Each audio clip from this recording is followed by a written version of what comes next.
dude. Dude, no. Yeah, it is. Yeah. You think so? It has to be. It just looks like such a big thing for such a, like... He's fucking hauling it down that mountain. This is not... Oh, why is this so What are we looking at? Seriously. Are we all seeing the same thing, right? Yeah. Yo!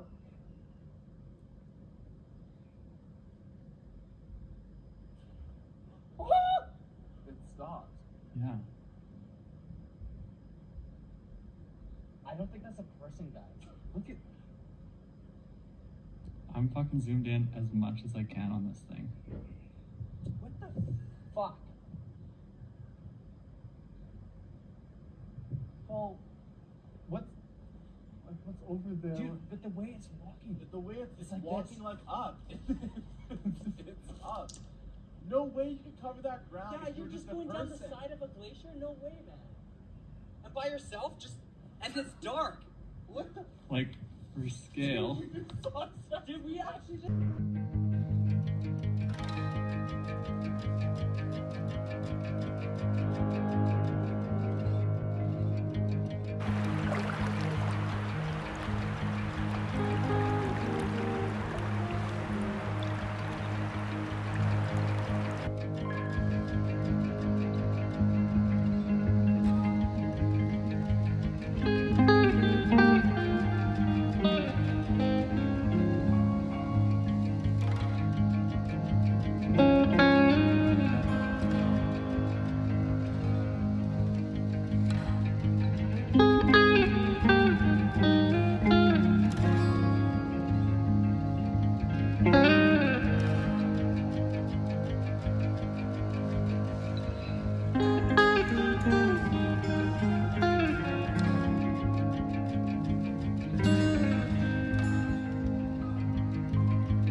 Another day. Hey, Bubs. Me and Adventure Dog hiding in the shop man cave. It is Friday, February 23rd. And quick funny note. It's funny how our wifeys always catch us on not seeing things, not finding things, not knowing where anything is. And if we've misplaced something, we get the blame and we deny, but they're always right. It's got shit this morning. Where's all my coffee cups?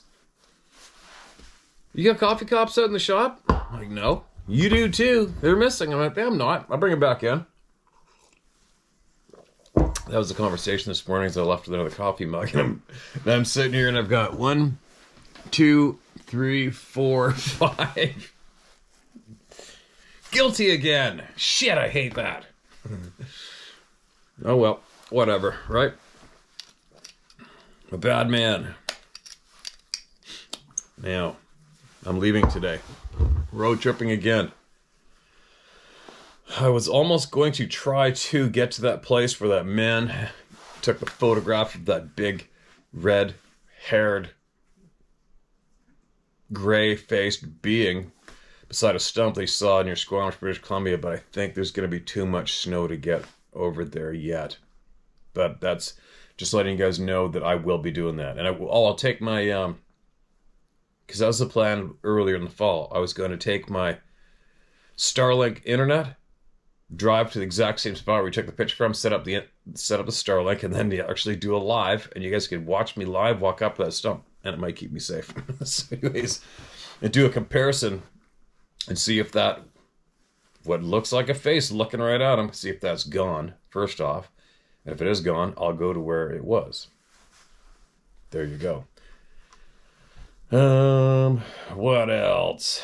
Yeah, I'm gonna go get some trail cameras, but more importantly, I still have a storage sea can rented in Pemberton where I was living, and I got some items in there. I have to get that. Get rid of that stupid bill. It's just a pain in the butt, the stuff I got left to move over here. Anyway, rambling on. And then next, when I get back, I think there's about 5 in-person conversations that are going to be recorded. 4 people from here, and David Nino again, as soon as I get back. So there. Sarah's going to do her 3rd shop for hungry children on this Sunday again. So right now the current number is 19 children, hungry frickin' children, 19 of them, and 7 adults is my stamp on the hungry kid wagon. And it's going to increase again. All because of all of you who threw down the membership. Thank you, thank you, thank you. What else? What else? It's funny, I've had a few hate mails come in for putting a membership option on the channel, even though there's free content provided here every single day. And I'll tell you what, if I could somehow charge the people who come here and complain to me, if I could, I would charge them $100 a day to be here individually, if I could. That's how it makes me feel. Anyway, that's a negative. Let's get back on the positive and listen to some people, all right? This is titled, Hello Again, Steve. By now you're probably tired of getting mail from me, but I really feel you understand why I wrote to you, or why I write to you. I'm just an old man. I got a termination date that I've learned to accept, but I have to tell you that I regret that you and I have never sat down and talked. Every time I watch your videos, I hear you say all the things that I have said to everyone I know. I'm aware of what them belly-crawling government scumbags have done to all of us. I hate them all. Anyway, I haven't told too many people about something that happened to my wife and I back in the early 1990s. I'll cut it short to you. I'll cut it short for you and tell you the truth on what happened. My wife and I were driving back to Colorado after visiting some friends in California. We stopped along the road just outside of Las Vegas at 2 a.m. We found a little dirt road that went out into the desert and stopped to get a little frisky. We were laying on the hood of the car. A small orange orb floated up to about 25 feet away from us. We were both shocked at seeing this thing. We got off the car, got inside, was going to just leave when my wife said, drive towards it. A little conversation, and I agreed with her and started driving towards the orb. And as I went towards it, it started floating away down the dirt road. Okay, stupid me, I followed it. And we ended up about 2 miles out in the middle of nowhere. Then the orb disappeared into the side of a cliff. We stopped and got out of the car and stood looking at where it disappeared.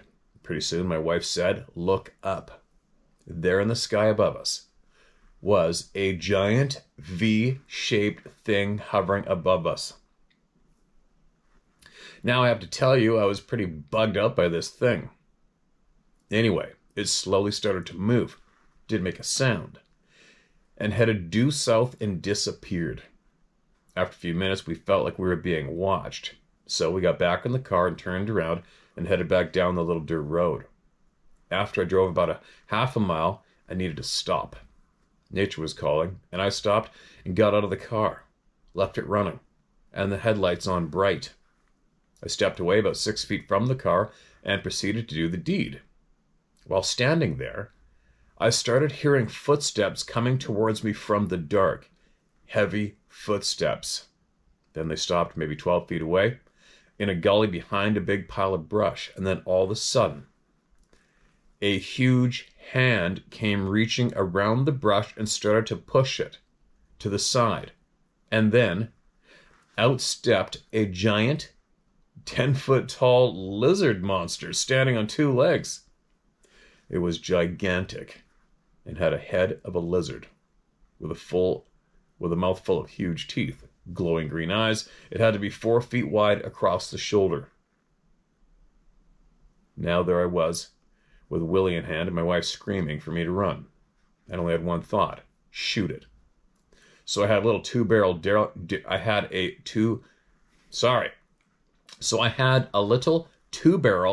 Derringer .32 caliber in my back pocket. I pulled it out and fired 2 rounds into the middle of its chest. It didn't even act like it felt that. I turned and jumped in the car, slammed it into gear, and stood on the gas. Probably wasn't good for the car, but I was going 60 miles per hour on a goat path road. I drove almost back to the freeway and had to finish the call of nature. Really, I would have probably just pissed in the car. I got out of the car and walked to the back and started again. As I stood there in complete silence, I started hearing something running through the desert, heading toward me. It was big, moving fast on 2 legs. Well, back in the car, and hauled ass out of there and onto the freeway. Okay, that's what I saw. Colorado MUFON gave my wife and I a lie detector test and said we were telling the truth. Okay, that's my nightmare. Thanks for being who you are. Scooter Barnes, Rapid City, South Dakota. Holy shit, man. That's something else to come forward with, isn't it? That's a little alarming. And not a common experience shared here. Probably not a common experience shared anywhere. Although, I have heard of this description of a being before. Do I think that's true? I'm definitely not the person to say it wasn't. That's for sure. And what a thing for somebody to wake up in the morning and go, gee, I wonder what I'm going to make up today to bullshit everybody about on a YouTube channel, because I've got nothing better to do with my time, and my imagination is really cool, so, you know what I mean? Said nobody. I wonder how many other people have seen something like that, and if you have, maybe this will give you the confidence to come forward and talk about it openly. I won't share your name. Go ahead and do it. I don't know what, 32? Wow. It's pretty creepy. Here's another one. New Hampshire, USA experience says, good day, Steve. Time to follow up with some of the things that I mentioned at the end of my email about the I-93 sighting of March 2023. You mentioned to the village. In response to an email, what was the biggest thing you've learned from the experience? I have a couple of observations to make on that issue. You mentioned you don't think they're around all the time. You also mentioned that you don't think they are sometimes... You also mentioned that you think they are sometimes new to their locations. And I agree with both those points. I've experienced their presence, whether wood knocks, howls, tracks, or just the sense of them being nearby in all seasons. However, I think the fall and the spring tend to be the seasons their activity is more notable. Maybe just because we're more aware of seasonal change and associated animal activity before we going in for the winter and coming outside more spring. I believe the individuals and groups change out. And I only believe this because my initial experiences in the early years at my present property were characterized by a playfulness and interestedness, fairly constant, fake owl hoots, somewhat frequent wood knocks. But at some point, the activity subsided, and when it resumed, there was a different feel to it. Impersonal, brusque was the impression I had. My Abenaki friend noted some changes in the group near him around the same time, and he knew a couple of specific individuals. The change from the two he knew was notable to him. I was also getting indicators that the kids were experiencing something. This was inside the house in one of the bedrooms, and I was exceedingly unhappy about it. On the advice of that same Abenaki friend of mine, I walked around the entire inside of the house, stating out loud that I did not want any entry of the forest people into my spaces, my den, my home. I stated out loud that I did not want the children scared, and that I did not want any forest people in the rooms at night, and I did not want them waking the children up to see eyes looking at them in their rooms. I stated very unequivocally that I did not want them in the house, and then I walked around the outside of the house stating I did not want them looking in the windows. I did not need them in any way around the house disturbing things.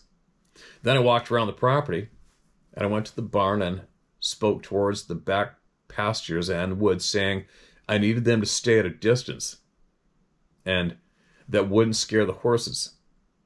We had some very scary instances with, I assume, a big male being close because the stench was rotten, wet, swampy dog and urine stench.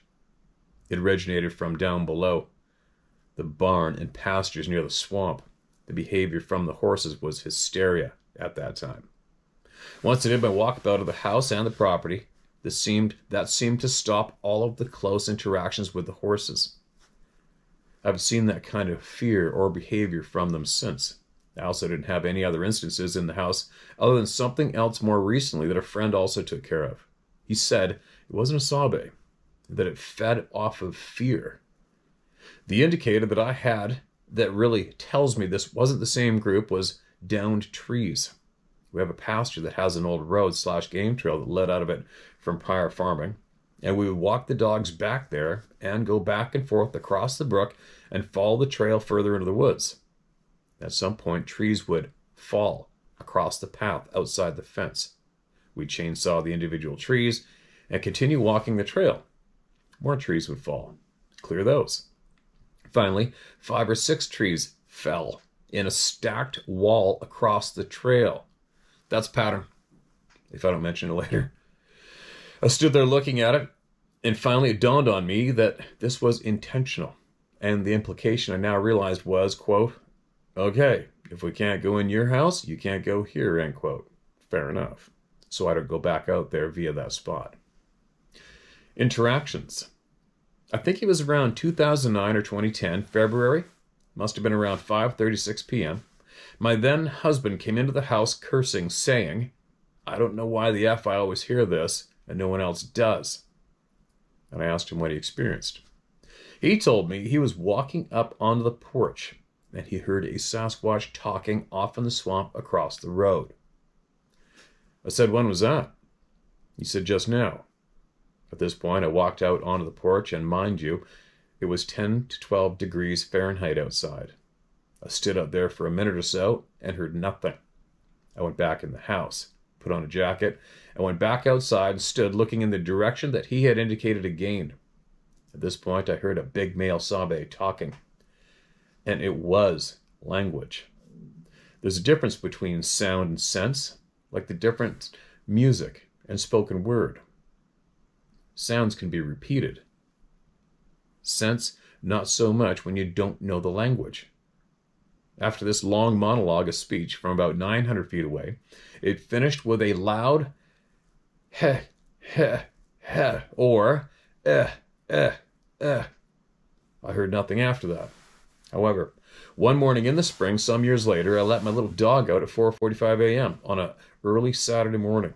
The night before, across the road on the lane, there seemed to be a party going on. I didn't give it much thought, beyond noting the crew was having a good time. At 4:45 the following morning, I could still hear something. And I thought, holy cow, how do they manage to keep going all night? And then I realized, contrary to the night before, I couldn't hear the scratchiness of speakers and music. It was actually a big voice. And I realized it was a Sabe. It sounded like, and this is going to sound silly, but think of huge Tasmanian devil noise from the Looney Tunes cartoons, but slower, more sonorous, and ponderous. He just sounded like he was walking up and down, talking to himself, and sometimes he sounded closer, sometimes further away. And this is about 700 feet from the house, down behind a little house, back in the woods where the woods are very thick. I stood and listened to this for 5 or 10 minutes. My little dog didn't seem to be interested at all. She'd gone out to do her business and came back to me unconcerned. I went back in the house for a cup of coffee. I went back to listen again about 15 minutes later and heard nothing further. However, the neighbor whose house is probably 150 feet away was out on his deck, and I heard him talking to another person. I believe they heard what I heard. But the difference in quality between a human voice and the Sabe was so astounding to me. As I listened to the neighbor, it sounded like the piping of little birds compared to this immense volume of sound produced by that large being. I mentioned my dog just now, and you've spoken about this and read accounts of Sasquatch hating dogs. This was not the case with my little sweet dog. She was a lovely, sweet, sunny little soul, and I learned to watch her very carefully when in the woods. I have a friend who would record when we walked into the woods together, and he would capture vocalizations under, over, and through our conversations. He mentioned the playful way the Sabe would refer to my little dog in a sing-song tone by her name. She would disappear sometimes on these walks, and we would hear something from a given direction, and she would suddenly reappear from that direction with her tail wagging, like she just came back from a visit with somebody. I could always tell because she had this specific way she carried herself, as if saying, "I'm back, I just had to go say hi." She even did this at a different location where I got a picture, which I sent to you. My kids, my siblings, and I went up to an area on a short hiking trail to an old lead mine. They were up on the mine tailings pile looking for quartz crystals, while I walked down below along a trail. I was standing looking around, thinking there was a bit of a watchful feeling about the place, and I had my camera. I was taking pictures. I finally just stood still and said, "I'm taking pictures. If you'd like to see, you're welcome to look at this camera to see what I'm doing." And I kept walking and taking pictures. I reviewed the photos after getting home and downloaded the pictures. One that stuck out at me because, one, I hadn't taken it, and two, it was all red. It was between two pictures I had taken in the area at the time I'd spoken out loud. I think the watching Sabe must have taken me up on offer and looked at my camera because the image was this variegated red. The whole image was red. And having heard about the Sasquatch's eye color, depending on activity, I realized it was literally looking into the camera. After I took more pictures and walked around, we finally left, and my sibling took the lead, and I took the trail position with the kids between us, and I suddenly realized that my dog wasn't with me. We had just left the side of the pond by the Appalachian Trail, and we had gone no more than 250 feet to 300 from that open space into the trail, which was in the trees, and down the trail some, when I suddenly heard yelling and bellowing from where we just were. I didn't understand why we should suddenly hear yelling when we heard and saw no one while there. The yelling was incoherent, as in, no words could be made out, and we had been alone at that location. I couldn't imagine Appalachian Trail hikers making all that racket, and my dog was still missing. And just as I started heading back towards the location where all the yelling was happening, thinking maybe she went back to see people, and I couldn't imagine her going near anybody who's making that much noise since she was generally shy, she came around the corner from that location where the noise and yelling come from. It occurred to me at that moment, but that might not be people yelling. And since my dog was now with me, I headed down the trail and joined the rest of them group. They tolerated it in amused fashion. My other dog, who basically barked, "I'll fight you, I'll fight you, I'll fight you," at the top of his lungs. He wasn't taken very seriously by them, per my friend's voice recorder reviews. There's only one instance with my little dog where she was fearful. I was at a different location in the southern part of the state at a campground, and I was taking her for a walk January before work around 5:45 a.m. I took her out, let her off the leash, and walked a road that surrounded a small pond. When I got across the little bridge, walking clockwise on that little road around the pond, I got to the point where there was an outside light by a storage container to my left, and suddenly realized the dog, who was always ahead of me, was suddenly running straight at me, looking terrified. I watched her run past me, and thought I'll just keep going and she'll come back with me. I walked another 40 to 60 feet. There was an embankment to my left and the pond to my right when I felt a sudden fear. I stopped with the thought, I have to turn around right now. And I felt I have to keep my eyes down. I kept them down. I would not look up. I turned, and at 90 degrees I was facing the hill, and as I turned on my left foot, I heard and felt something slammed down on the ground about 15 feet from now to my right, which would have been slightly up the hill off the road had I continued walking. I cannot express to you how much I felt. I would not, could not, look up to see what slammed the unknown object to the ground. Whatever this was, I had the impression of something lifting a rock over its head and slamming it to the ground at his feet. And that was timed, I believe, with my turning around. I walked deliberately with purpose away from there and would not run. I strongly felt I should not run. It was dark with a setting mood in January, and I thought I was going crazy. I walked back to where my dog was waiting to be let in, and that was the only time that dog ever displayed fear. And I had spoken to other residents one evening, a month or two later one night, when it was unreasonably warm, like February or March, and I mentioned taking the dog out for a walk.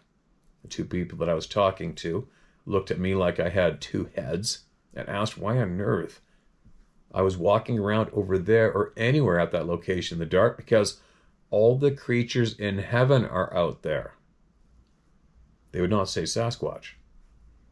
I didn't tell them about my experience, but I was still questioning reality at that point.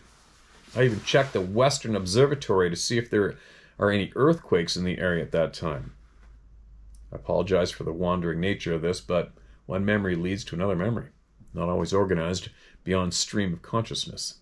This would definitely be a really good around the fire beer talk, but it would gone on until about 3 a.m, more than likely. Regards. There you go, end of story. Long one. I haven't a clue the answer to the dog reactions myself. I haven't a clue. All I know is they have killed numerous dogs, and quite a few the dogs been torn in half, thrown against the front door of the house, left on the porch. Not good.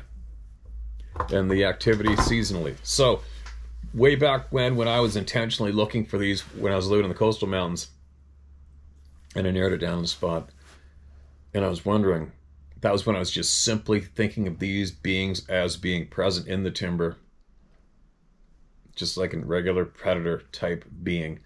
and I was narrowing it down. I began my search at a certain intersection up the Pemberton Valley that linked up to going across the valley into an area by the small town of Goldbridge, that little intersection there.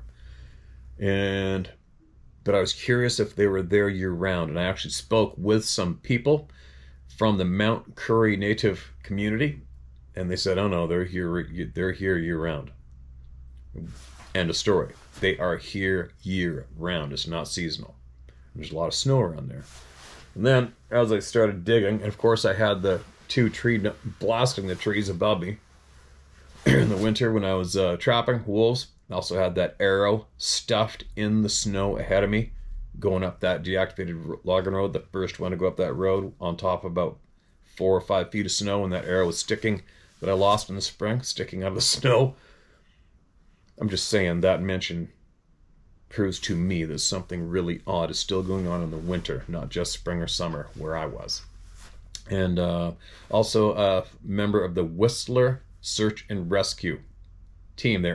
There's a group of them up near the Wendy Thompson Hut, which is in the mountains just south of Duffy Lake as well. Full-on ridiculous hot spot. That's west of Joffrey Lakes. And they found 17-inch prints in the snow heading down towards the community of Mount Currie. And those prints were 6-foot strides, and they sunk 3 times deeper than their feet did in the snow. So it's another time that made me realize, yep, they're here full time. And then another man contacted me who lived near Mount Currie, and he saw tracks, 18-inch prints coming down off the side of the bank, crossed the paved road, and started going into the Birkenhead River in the snow, and then he saw it in the water in the middle of winter in the Birkenhead River.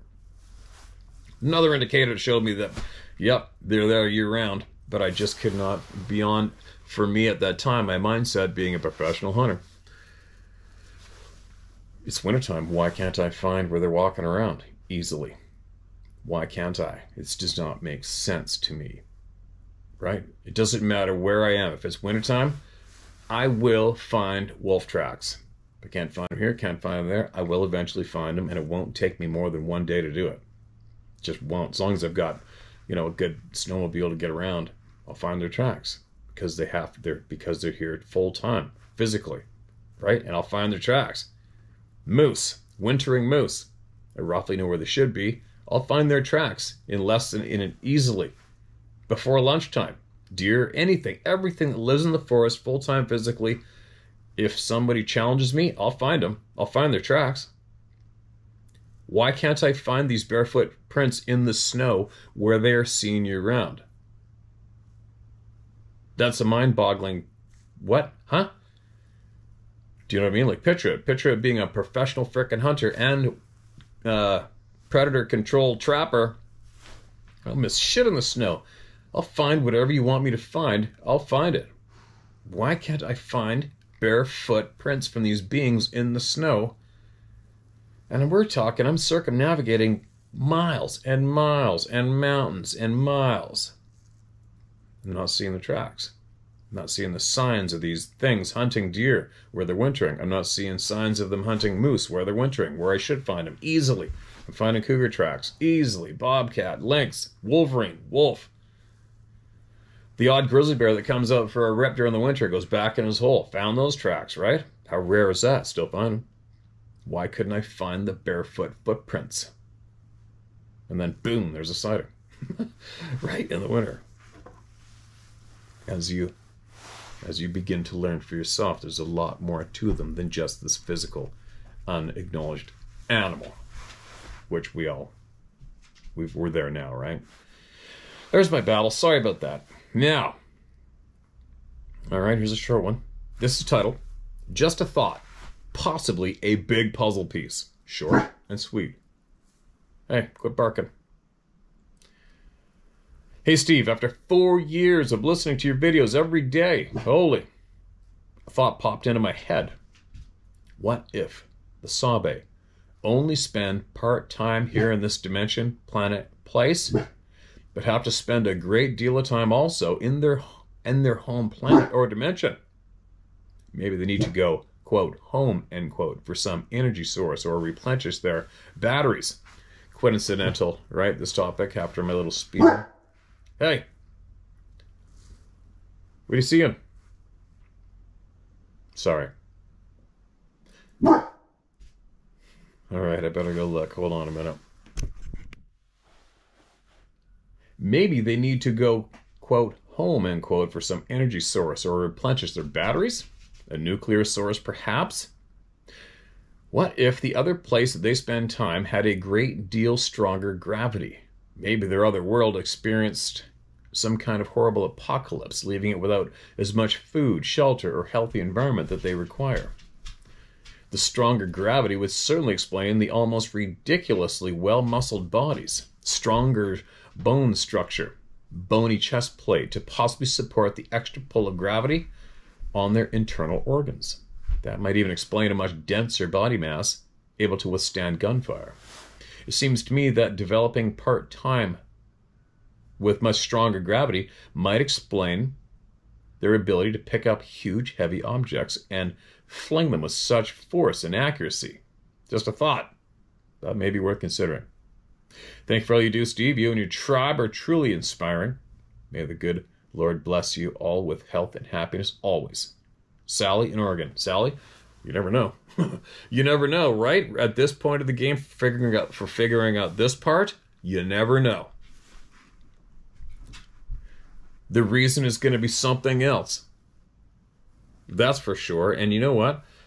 And side note on that, the denseness, we've had one little thought that stays on a shelf back here. We had a scientist and a few other people who actually touched these beings said it was almost like touching hard oak or concrete. Said these things is like touching fur-covered steel, whatever. But the few people that have wrote in with physical contact have all said the same thing. This thing was frickin' solid, right? That one scientist in Russia said it was like touching a frickin' hardwood. That's interesting, right? But we have had numerous experiences of people killing them as well. One with an arrow. Go figure. That's another thing, too. I've got that book sent in to us from a very kind lady, Bobby Short's book. I got to crack that sucker open and get some more shared out of that, too, right? She knew a lot, and she was attacked by our usual so-called big names, douchebags in the Bigfoot world. Funny how those guys were consistent with that, right? Attacking and annihilating the lives of innocent people who came forward with the truth. Anyway, bite my lip. What's this one? This is title, The Little People, or The Borrowers. Top of Norway. Norway, where my blood comes from. Hello, Steve. Just call me T, and sorry for my English. What I'm writing now doesn't really have anything to do with the people, but it involves some experiences I've had, and perhaps something similar happened to your knife. I really don't know what the F is going on. I live in Finnmark County. Enjoy being in nature and like to fish for trout in lakes of the Finnmark Plateau. About 14 years ago, I visited my middle brother. When I arrived, I could see that he was really annoyed. I didn't need to ask before he exclaimed that our niece and nephew from our oldest brother had been visiting. He muttered curses about them taking his Visa card. This is on a Saturday, and it was 5 p.m., and in Norway, alcohol sales and stores close at 6 p.m. He was completely distraught and was using some strong language when I walked in the door. And I, on the other hand, had both beer and wine available for the weekend. And I mentioned it to my brother. He relaxed a bit, and we started talking about the other things that didn't involve the Visa card or Norwegian alcohol laws regarding closing times, etc. For a whole hour, I helped my brother search for the Visa card. All right, it's an excavator. Bubs, Ruby, come here. It's just an excavator, all right? Good girl. Sorry, you guys. For a whole hour, I helped my brother search for the Visa card. and it had disappeared from the apartment. We looked everywhere, but found absolutely nothing. He was convinced that our eldest brother's children had taken the Visa card. And guess what happened after about an hour? My brother and I were sitting right in front of a big TV screen watching some music videos and enjoying ourselves in our respective chairs. And when I turned around, completely by chance, I saw the Visa card lying on the glass table. I'm not joking. I told my brother to turn around a bit and look at the glass table. He became quite speechless. And for the rest of the evening, he didn't say much. That's all I have to share for now, but there are incredibly many things in this world we live in that can't be explained. We're not alone, as many might think. In the northern part of Norway's territory, especially the Troms and Finnmark County, we all understand that we have some around us that we cannot see. We call these creatures the little people, or the borrowers. Yes, they borrow things from us humans, often returning the items, but not always in the same place they were before they vanished. These beings can be seen, but only in peripheral vision. When you notice the shadows moving, either from the right to the left, and as you turn to look, they disappear. Hey, Bobs, come here. Come here. It's safe, all right? It's safe, all right? Keep going and consider taking a trip to Finnmark for fishing and hunt and maybe see Norwegian fjords and mountains. BR.T. All right, appreciate that. I've actually been there. Been there, done that. Saw a million relatives. Saw the buried Viking ships in Oslo. Went to the beach to my aunt and uncle's cabin. Jigged up some cod. Went to a fjord, caught some trout. Spilled my coffee. Thanks for sending that in. There is a lot of shit, weird shit going on in the world. That's all there is to it. But the more you become aware, the more you look into it, the more in your face ridiculous the shit show going on is. You cannot help but realize just how nasty we have allowed community to become around the world with this very, very weak, badly flawed human characteristic that seems to be prominent in the leadership roles around the world. And what they are willing to do to the people, what people are doing to each other is just mind-boggling. I'm babbling. It's hard not to. Especially when I was referred to. A subscriber here sent me a video, which I actually watched, and it was about a man who worked for the Canada Revenue Agency, the tax people, and he did a full-on, blown-out expose on them and what they do to people and how it is a fraud and a lie. I'll share it. Maybe if I can find it, I'll share it for somebody who's interested. It really just helps you realize, gives you more fuel of the facts of what's going on and how we are all of us, 100% of us are misled. End of story. You can stuff your head in the sand. Go ahead. The majority of people do. Don't know why our character has that flaw either. Why are we built to do that? You know what I mean? I don't get so much that I don't understand about humans, and that's what I said years ago. I'm almost more amazed at watching the human animal than I am learning about these beings. Right? Seeing these beings, seeing these weird things, having these experiences, talking to all the human beings that have seen the same shit really makes us as a creation stand out as a what the F? How could we have been created to have so many frickin' obvious flaws? I don't get it.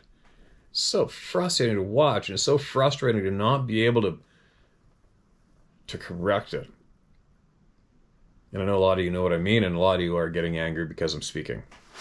Right? Because that's the way a lot of people are built. Triggered. Uh-oh, he's babbling again. Now I'm going to pull a snap sandwich. Right? We are some weird, weird creatures. 110% we are. Why is that?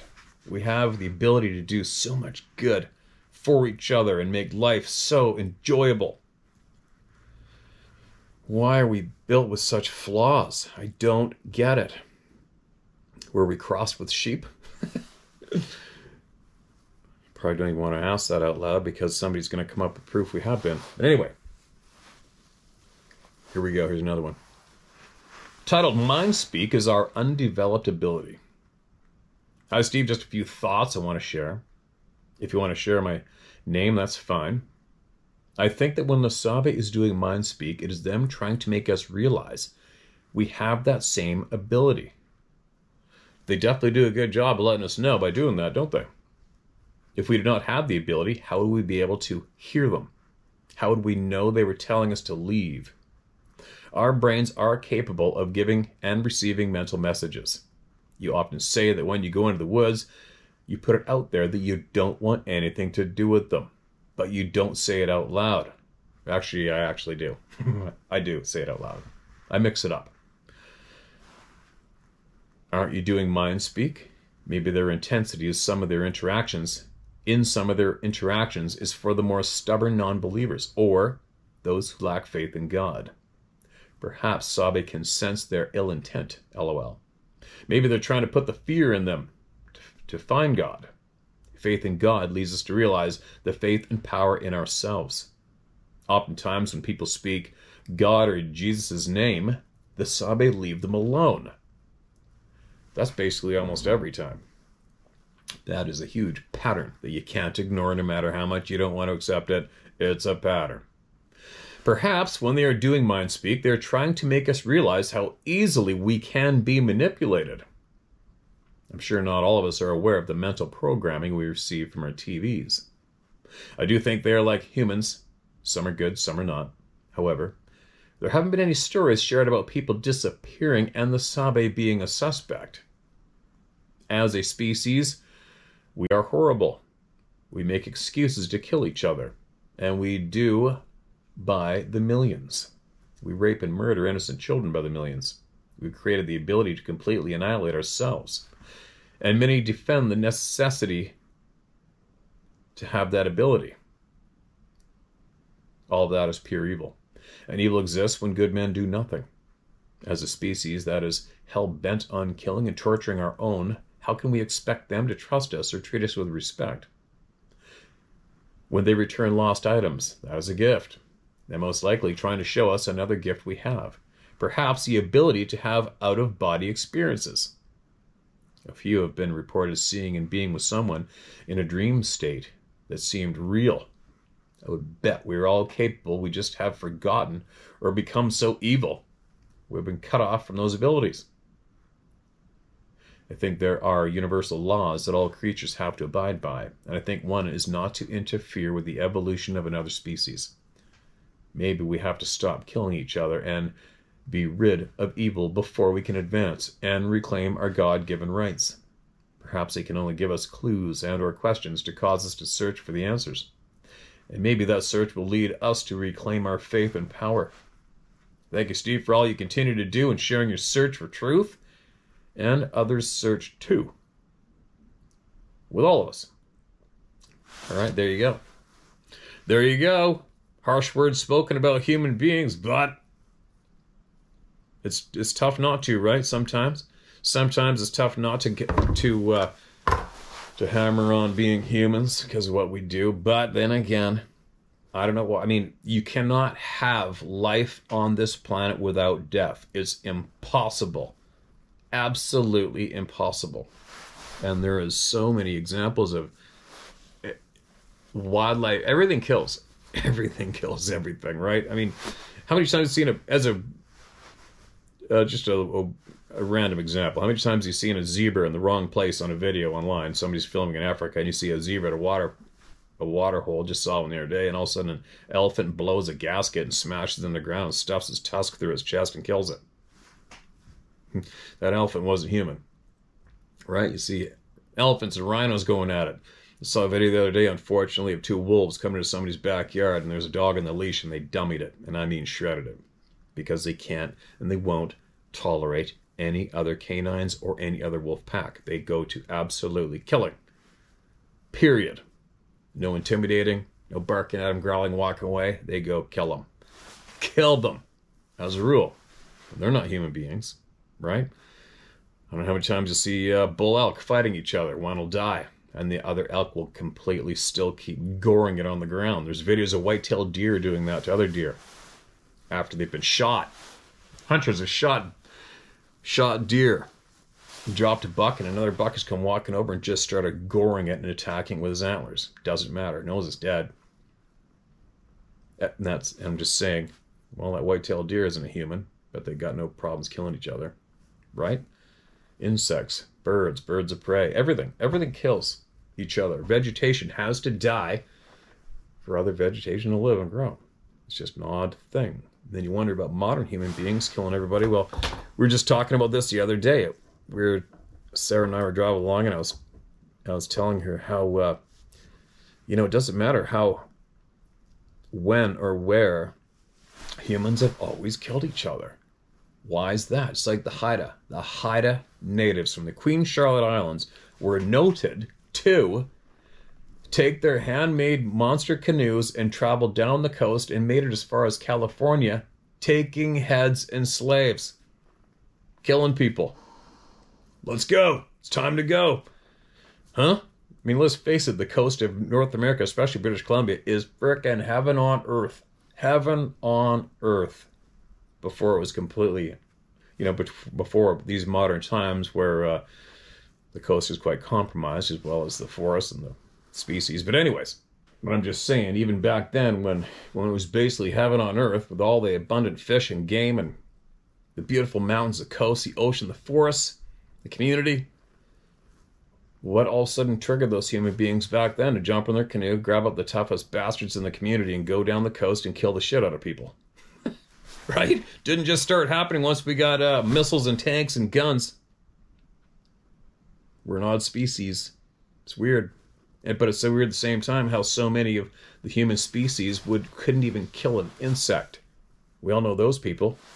And then we got other people who want to kill and eat humans themselves. What? Anyways, I'm really babbling, aren't I? Anyway, there we go. Next time you hear from me, it should be in the woods somewhere in the coastal mountains. I'm going to do this. Maybe when I go, if I can, get up to where I've got some trail cameras, I'll take everything with me and see if I can't pull off taking you guys with me and showing you some stuff and getting more people heard. So there. Share my story at howtohunt.com is where you're going to get it heard word for word. And also, next week I'm going to speak to a man who sent me a video of a Sasquatch person. And we're going to get an update on what the status is of sharing that public or not. If he wants to talk to me openly online about it, we'll see. But that's who I will be speaking with this week. And we'll see what comes from that. That'll be interesting. And everybody else I'm going to speak with. There you go. It's Friday. Have a great, safe weekend. And I'll be back. And the hungry bellies of hungry children are going to be fed again. New children, and they don't know it's coming yet. And it's coming this Sunday again. That's it. No more babbling. I'm out of here.